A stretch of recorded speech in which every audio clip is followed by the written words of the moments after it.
بسم اللہ الرحمن الرحیم، اللہم صلی علی محمد وعلی آل محمد۔ السلام علیکم اینڈ ویلکم ٹو دا شو۔ بہت سارے دوست کہہ رہے ہیں کہ آپ نے ویڈیو نہیں کی، ٹرمپ پہ اتنا بڑا قاتلانہ حملہ ہوا۔ اچھا، میری بھی کچھ وجوہات ہیں جو میں آپ کے سامنے پیش کرتا ہوں، امید ہے آپ قبول کریں گے۔ دیکھیے، ہماری ویورشپ جو ہے وہ 3 مقامات پر سب سے زیادہ ہے: پاکستان، نمبر 2 امریکہ، نمبر 3 برطانیہ اور کینیڈا۔ اچھا، اب پاکستان کا جو ہمارا دیکھنے والا ہے نا، اس کی دلچسپی امریکی سیاست سے نہیں ہے، امریکن گرین کارڈ سے، امریکن ویزے سے ضرور ہے۔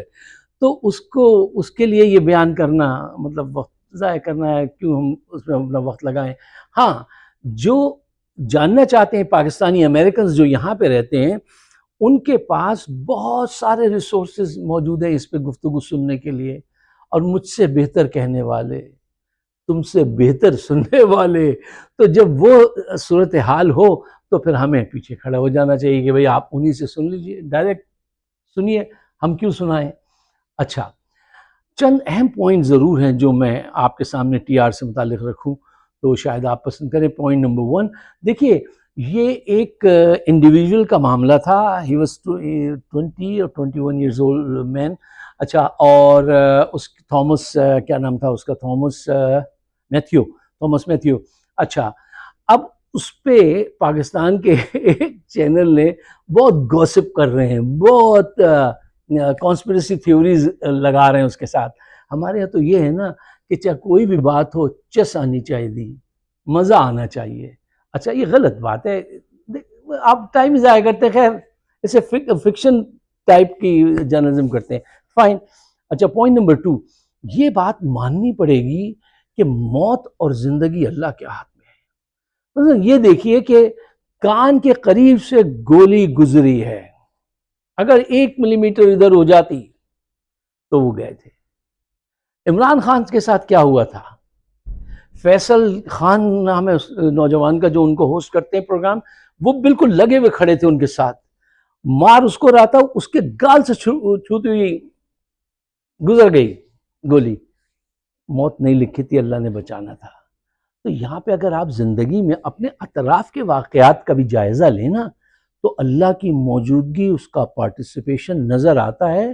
جو لوگ حقیقت پسند ہوتے ہیں، کھلی آنکھوں سے دیکھنا چاہتے ہیں کہ زندگی ہماری کیا تھی، ہم کہاں ہیں، کیا کیا ہوا ہے ہماری اپنی زندگی میں، سب جگہ اللہ کی موجودگی آپ کو مل جائے گی۔ اچھا، پوائنٹ نمبر 3، دیکھیے، یہ امریکہ کے غالب، جدید امریکہ کے شاید غالباً پہلے صدر ہوں گے جو پہلے جیتے، پھر اس کے بعد ہار گئے، پھر اس کے بعد دوبارہ جیت جائیں گے، جو ابھی بڑے چانسز ہیں ان کے جیتنے کے، کہ اب تو ذرا زیادہ چانسز ہیں جیتنے کے۔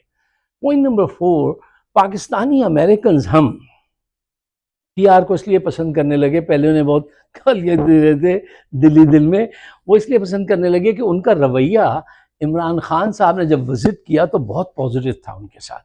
اچھا، اس کی وجہ یہ تھی کہ ان کے آنے سے پہلے وہ عمران خان کی وہ کرکٹ ورلڈ کپ جیتنا، ان کی شادی جمائمہ سے ہونا، ڈیورس ہونا، پیسے نہ لینا، 400 ملین پاؤنڈز ریجیکٹ کر دینا، سب چیزیں، اور ان کی عوامی مقبولیت، ان کی خوبصورتی دیکھ کر یہ بہت امپریس ہوئے ٹرمپ صاحب۔ اچھا، وہ ان کے ساتھ آئے تو انہوں نے بھی ان کے ساتھ مل کے 1 to 1 لیول پہ کیا زبردست بات چیت کی۔ ایسے بات چیت کرنی چاہیے، سیم لیول پہ آ کے۔ کیا اس قسم کی گفتگو زرداری کر سکتے تھے ٹرمپ کے ساتھ آ کے؟ وہ ان کی ایسی عزت کرتا؟ نواز شریف، شہباز شریف، چچا ٹڈے، ان کی ایسی ہوتی؟ عاصم منیر کی ایسی ہوگی؟ کوئی اس قابل نہیں ہے سوائے عمران خان کے۔ اب یہ سچ ہے، کچھ لوگ برا مانتے ہیں تو اب مانیں، اب کیا کر سکتے ہیں ہم، سوری ٹو سے۔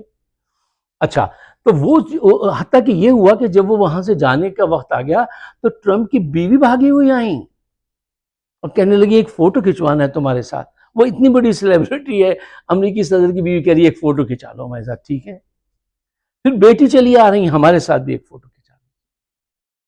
اس آدمی کو تم نے جیل میں بند کیا ہوا ہے اور تم خود کیا ہو، ذرا اپنے گریبان میں جھانکو۔ اچھا، پھر وہی بات شروع ہو جائے گی۔ تو پوائنٹ نمبر 5 جو ہے وہ یہ ہے کہ ٹرمپ جو ہے وہ اندر سے ذرا وائٹ سپریمیسی کو سپورٹ کرتا ہے، تعصب ہے اس کے اندر 20-30%، تو وہ ان جذبات کو ابھارتا ہے، اسی وجہ سے نوجوان جو ہے وہ اس کے ساتھ بہت لگے ہوئے ہیں اور اس کی مقبولیت کم نہیں ہوتی، کیونکہ یہاں پہ 2050 میں according to New York Times long time ago I red, مجھے بھی یہ بھی یاد نہیں ہے کہ وہ کون سا سال تھا، لیکن یہ 5-10 سال پہلے کی بات ہے کہ اس میں یہ ایک آرٹیکل تھا کہ مائنورٹیز ول بیکم میجورٹی، ہم ڈیسیجن میکر ہوں گے، نیلے کالے پیلے جو ہم امیگرینٹس ہیں یہاں پر، کیونکہ ہماری تعداد اتنی بڑھ گئی ہے تو گورے جو ہے وہ مائنورٹی میں آ جائیں گے، تو اس خوف سے بھی وہ ان کو لے کے آگے چل رہے ہیں۔ یہ ایک اپنے پوائنٹ ہے، آپ اس پہ ریسرچ آپ خود کیجئے گا۔ اچھا، پوائنٹ نمبر 6 میں نے کیا آپ کے لیے لکھا تھا کہ صاحب یہ وقت بدل گیا، کرائٹیریا بدل گیا، یہ وہ دنیا نہیں اکثر میں آپ سے کہتا ہوں جس میں ہم اور آپ پیدا ہوئے تھے۔ آج سے پہلے جب امریکی صدر کا انتخاب ہوتا تھا تو ہم اس کا کریکٹر چیک کرتے تھے، اس کے فورن پالیسی پہ عبور اس کو نظر میں رکھتے تھے، اس کی اکنامکس پالیسیز، ٹیکس کٹ، یہ اس پہ بات چیت کرتے تھے، ٹھیک ہے، اس کو دیکھتے تھے یہ فیملی پسند آدمی ہے، اس کا کردار کیسا ہے۔ اب ایسی کوئی چیز نہیں دیکھی جاتی، بس یہ دیکھا جاتا ہے کہ وہ میمن میں اکثر کہتے ہیں اے تیرے کو دھندا مندہ آتا ہے کیا، تمہیں کاروبار آتا ہے کیا، معیشت کے لیے بہتر ہے تو you will be my president. یہ ہے کردار، اس سے لا تعلق ہو چکے ہیں۔ اچھا، ان کے متعلق اکثر آپ پڑھتے ہوں گے، اکثر آتی ہیں ان کی لو افیئر کی سٹوریز، یہ ذرا گندے سے آدمی رہے ہیں ٹرمپ جو ہیں۔ دیکھیے امریکی صدورس کے عشق و محبت کی داستانیں تو بہت ہیں، Franklin D Roosevelt my favourite, ان کے ساتھ تو یہ تک ہوا تھا کہ وہ یار پرانے دور کے لوگ تھے نا، تو ذرا ہمیں اس دور کا عشق محبت پسند ہے کہ لیٹر بھیج دیا اپنی لڑکی کے ہاتھ، انہوں نے چھپ کے مل لیے، یاد میں رو لیے، گانے سن لیے، وہ اس قسم کے عشق تھا ان کا۔ وہ کیا نام تھا ان خاتون کا، لوسی مرسی، ٹھیک ہے۔ پھر اس کے بعد ایک لائن کینیڈی، میرلن منرو، ٹھیک ہے نا، ان سے۔ اچھا، میرلن منرو پہ ہمارے بھٹو صاحب بھی عاشق ہو گئے تھے۔ اب وہ ایک الگ بڑی کہانی ہے جو کسی اور وقت میں آپ کے سامنے رکھوں گا۔ پھر اس کے بعد کلنٹن، وہ کیا نام تھا، مونیکا لیونسکی۔ اچھا، اور اب یہ حضرت آئے ہیں، یہ حضرت ان میں سب سے ورسٹ ہیں، ان کی اتنی گندی گندی باتیں ہیں۔ اب وہ اگر یہاں پہ میں بیان کروں گا تو پروگرام کا آپ کو چستو بڑی آ جائے گی، لیکن غلط بات ہے، وہ نہیں کرنی چاہیے ہمیں۔ لیکن ان کے ابھی ایک وہ پورن سٹار تھیں، وہ گندی فلمیں بناتی ہیں، تو اس نے آ کے کہا انہوں نے 1,30,000 وہ ان کا ایک وکیل ہے کوہن، اس کے ذریعے دلوائے ہیں کہ اپنا منہ بند رکھنا۔ تو ان کی کوئی ایک منہ بند رکھنے کی تھوڑی، ان کے تو 7-8 سٹوریز ہیں، اور ایسی گندی گندی باتیں ہیں کہ وہ کیا بتائے آدمی اور کیوں بتائے۔ اب خیر، تو یہ ہے ان کی سٹوری، اس کو آپ اپنے ذہن میں رکھیے، اس کو ریسرچ کر لیجئے۔ اب آئیے جو کرنٹ سچویشن پاکستان میں اس وقت ہے۔ اچھا صاحب، اب آئیے پاکستان میں کیا ہو رہا ہے۔ پاکستان میں نون لیگ اور حکومتی ارکان نے یہ پٹیشن داخل کی ہے، اور جج صاحب سے کہا ہے جج صاحب یہ جو فیصلہ آپ نے دیا ہے ان کے حق میں وہ ختم کر دیجئے، اور ان کو پی ٹی آئی کو دہشت گرد تنظیم قرار دے دیجئے۔ تو جج نے پوچھا کادے واسطے، کہنے لگے اللہ دے واسطے۔ مطلب ریزن کچھ نہیں ہے، کوئی دلیل نہیں ہے، کوئی ثبوت نہیں ہے، بس اللہ دے واسطے ساڈی جان چھڑا دیو۔ اچھا، تو ایسے سیاست میں کام نہیں چلتا، دیکھیے ایسے کام نہیں چلتا۔ انہوں نے اپنے لیے حالات اس درجہ خراب کر لیے ہیں کہ اب یہ جہاں پہ بھی پاؤں اٹھائیں گے وہیں سے سپارک ہوگا۔ میں نے ایک دفعہ آپ سے کہا تھا جو شروع میں شطرنج کے کھیل اگر آپ کھیلتے ہیں تو جو شروع میں غلط چالیں چل دیں وہ بہت پٹتا ہے، اور جس کا بادشاہ مر جائے تو پھر تو وہ گیا۔ ان کی وہی حالت ہے۔ ان کا بادشاہ تھا خوف۔ آج دیکھ لیجئے صنم پہ ابھی میں بات کرتا ہوں، صنم جاوید پہ کیا فائٹ لڑی ہے اس بچی نے، کیسے ان کے خوف کے بت کو توڑا ہے۔ وہ 1 سال سے اندر ہے جس کو یہ کیا کچھ کہتے تھے۔ اچھا، تو یہ صورتحال جو ہے، اب یہ کچھ بھی کر لیں، یہ کوئی بھی، ان کے پاس صرف ایک راستہ ہے اس وقت یہ جنگ جیتنے کا، وہ یہ ہے کہ یہ گیو اپ کر دیں اور اپنے راستے پہ چل دیں۔ باقی ہر اسٹیپ، یہ بات میری لکھ کے رکھ لیجیے اس ویڈیو کو، ہر اسٹیپ جو بھی یہ اٹھائیں گے وہ ان کے خلاف جائے گا۔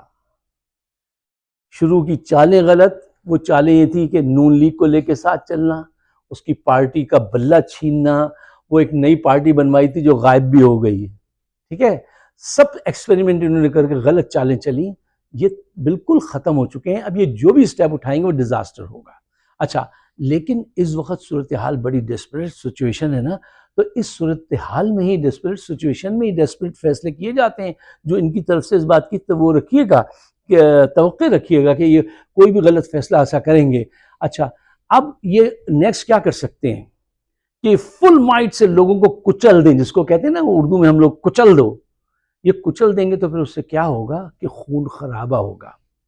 اچھا، پھر ان دس کیس کیا ہوتا ہے دنیا میں، ہسٹری پڑھ کے دیکھیے پولیٹیکل تحریکوں کی، ہوتا یہ ہے کہ جب آپ فل پاور سے لوگوں کو کچلتے ہیں تو عوام میں گروپس پیدا ہو جاتے ہیں جو انڈر گراؤنڈ رہ کر ٹارگیٹڈ اپنے مخالفین کو ٹارگیٹ کر کے مارتے ہیں کہ یہ پولیس کا آئی جی ہے، یہ فلاں پولیٹیشین ہے، یہ ہے، کیوں؟ وہ ظلم برداشت کرتے کرتے تھک جاتے ہیں کہ ان کو مار رہے ہیں، لٹا رہے ہیں، لوٹ رہے ہیں، تو وہ پھر مجبور ہو کے تحریک جو ہے اس طرف چلی جاتی ہے۔ اب یہ ان کی عقل پہ اور اس پہ ہے کہ کوئی دانشور، کوئی سمجھانے والا ایسا ہو جو ان کو سمجھائے کہ اب تمہارا نیکسٹ اسٹیپ جو ہے تمہیں وہاں لے جا کے کھڑا کر دے گا۔ تم تاریخ بنا نہیں رہے ہو۔ ان میں اور عمران خان میں فرق ہے۔ عمران خان جیل میں رہ کے اپنے پختہ عزم بیٹوں کے ساتھ تاریخ بنا رہا ہے۔ عاصم منیر اپنی گندی تاریخ دہرا رہے ہیں کہ کیسے بنگال میں مارا تھا، کیسے بلوچستان میں مارتے ہیں، کیسے پنجاب میں آج مار رہے ہیں۔ یہاں پہ وہ لوگ ذرا خیال کر لیں کہ جو پنجاب کو بلیم کرتے ہیں، اس مرتبہ سب سے زیادہ جو ظلم ہوا ہے وہ پنجاب کی بیٹوں پہ ہوا ہے، اور انہی کے ہاتھوں ہوا ہے جن کو آپ ابیوز کرتے ہیں۔ یہ کام بند کیجئے، مت کیجئے۔ اچھا، دیکھیے، کسی نے کہا تھا کہ all politics is struggle for power and ultimate power is violence. Ultimate power is violence، جو ان کے ہاتھ میں بھی ہے، آپ کے ہاتھ میں بھی ہے۔ اب اگر دونوں طرف سے اس کا استعمال ہو گیا تو نقصان پاکستان کا ہوگا، اور کب تک ہوگا یہ ان کو سوچنا چاہیے جو ظلم میں پہل کر رہے ہیں۔ جو اب اس نیکسٹ اسٹیپ میں پہل کرے گا اس کو روکیے، سمجھائیے، پیار سے سمجھائیے کہ دیکھو اب تمہارا ہر اسٹیپ ڈیزاسٹر کی طرف جائے گا، یو بیٹر موو ناؤ، دور ہٹ جاؤ۔ اچھا، آخری بات صنم جاوید سے متعلق، یار کیا بیٹی پیدا کی پنجاب میں، 18 مرتبہ اس کو پکڑا ہے اور وہ 19 دفعہ مسکرائی ہے، 19 دفعہ اس نے کہا عمران خان زندہ باد۔ یہ ہے ایک پنجاب کی بیٹی جس نے ثبوت دیا ہے بہادری کا، شرافت کا، مسکرانے کا۔ تاریخ بن رہی ہے، تاریخ بن رہی ہے، یہ تاریخ میں یہ کردار زندہ رہیں گے۔ ایک نہتی لڑکی سے جرنیل ڈرتے ہیں بڑے بڑے۔ کس نے کروائی ہیں یہ ساری حرکتیں؟ آپ کو نہیں پتا؟ جو آج ان کو پاور ملائے ہیں۔ 18 مرتبہ اس کو گرفتار کیا گیا ہے، اس کے لیڈر پہ 200 مقدمات دائر کیے گئے ہیں۔ اب جب وہ سب نکل گیا تو 12 مقدمات مزید لے آئے ہیں، اور اب یہ خواہش لے آئے ہیں، پروف لے کے عدالت میں نہیں گئے ہیں کہ ان کو آپ خواہش لے آئے ہیں کہ آپ ان کو دہشت گرد تنظیم قرار دے دیں۔ بہت خوب، بچوں کا کھیل سمجھا ہے یا گھر کا اس کو نوکر سمجھا، جو کہیں گے وہ تعمیل ہوگی؟ اس وقت میں سمجھتا ہوں ججز نے جو کردار ادا کیا ہے مزید بہتر کردار ادا کریں، اس خون خرابے سے بچانے کے لیے جو نظر آ رہا ہے۔ ججز کو چاہیے ایسے ہی فیصلے کریں تاکہ قوم ٹھنڈی پڑتی جائے اور فیصلے ہوتے جائیں، ان کو بھی ایگزٹ مل جائے، جرنیلوں کو بھی، اور دوبارہ ہم پٹی پہ آ جائیں۔ کوشش اس بات کی کرنی چاہیے، اس سوچ کے ساتھ زندہ رہنا چاہیے۔ آپ اگر میرے خیالات سے اتفاق کرتے ہیں تو برائے مہربانی اس کو شیئر ضرور کیجیے گا، کیونکہ ہمیں سامنا ہے ان کی اس وال کا، جس کی وجہ سے وہ بہت انہوں نے ٹیپرڈ کر دیا، ہمارے نوٹیفیکیشن نہیں جاتے لوگوں کے پاس، کسی تھوڑے سے لوگوں کے پاس جاتے ہیں۔ زیادہ تر لوگ کہتے ہیں بھئی کیا پروگرام بند کر دیا، کیوں نہیں کرتے، پہلے تو کرتے تھے. تو میں نے کہا یار اب کیا بتائیں آپ کو. تو براہ مہربانی پاکستان کے بہتر مستقبل کے لیے تعاون کیجیے. آپ سب کا بہت بہت شکریہ. شب بخیر. Good night. Good luck.